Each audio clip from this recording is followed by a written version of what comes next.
Assalamualaikum warahmatullahi wabarakatuh. Perkenalkan, nama saya Baby Aureliana Falivi dari kelas akuntansi A. Hari ini saya ingin menjelaskan tentang hasil analisis perusahaan yang saya pilih, yaitu PT XL Axiata Tbk. Jadi saya telah menganalisis mulai dari yang pertama itu dari transparansi perusahaan PT XL Axiata Tbk.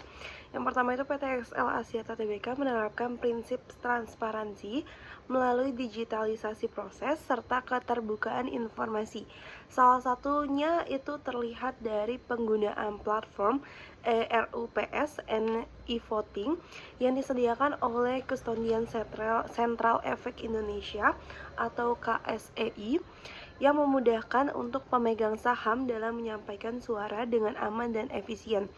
Selain itu, XL Axiata Tbk juga merilis Corporate Governance Report secara rutin sebagai bagian dari laporan tahunan yang menguraikan pelaksanaan GCG oleh Dewan Komisaris serta direksi dan juga organ pendukung lainnya.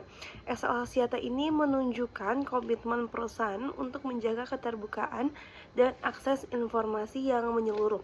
Yang kedua itu ada akuntabilitas. Yang pertama itu prinsip akuntabilitas tercermin dalam pertanggungjawaban resmi atas laporan yang diterbitkan oleh perusahaan. Dalam satu laporan pada tahun 2011, baik Dewan Komisaris maupun direksi secara tegas menandatangani Statement of Accountability, menyatakan bahwa seluruh informasi disajikan secara komprehensif dan benar. Hal ini memperkuat kredibilitas internal dan kepercayaan eksternal terhadap integritas pelaporan perusahaan. Lalu yang ketiga itu ada pertanggungjawaban. XL Axiata menunjukkan prinsip pertanggungjawaban melalui mekanisme formal dan tangible. Selain penyataan akuntabilitas yang telah disebutkan tadi, perusahaan ini juga menerapkan sistem speak up atau whistleblowing untuk menyikapi pelanggaran etik. Misalnya ada pada tahun 2022 perusahaan menerima 9 laporan melalui kanal ini, dan dari jumlah tersebut 3 kasus diklasifikasikan sebagai pelanggaran dan 2 lainnya telah diselesaikan. Lalu satunya itu masih dalam proses tindak lanjut.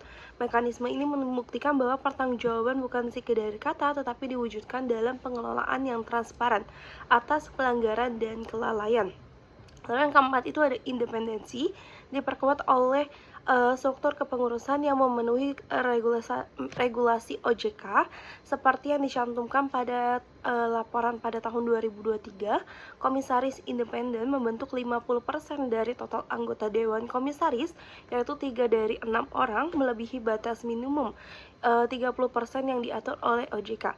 Selain itu, perusahaan menerapkan aturan ketat mengenai transparansi transaksi seperti menyertakan kebijakan board, manual, dan kode etik yang mengatur konflik kepentingan. Semua ini dipublikasikan secara terbuka. Lalu yang terakhir itu ada keadilan. XL Axiata menegakkan prinsip keadilan melalui kode etik yang berlaku untuk seluruh jajaran, mulai dari Dewan Komisaris hingga karyawan dan juga mitra bisnis. Ini dilengkapi dengan Integrity Fulfillment Statement yang wajib ditandatanganin setiap individu sebagai bukti komitmen terhadap etika perusahaan.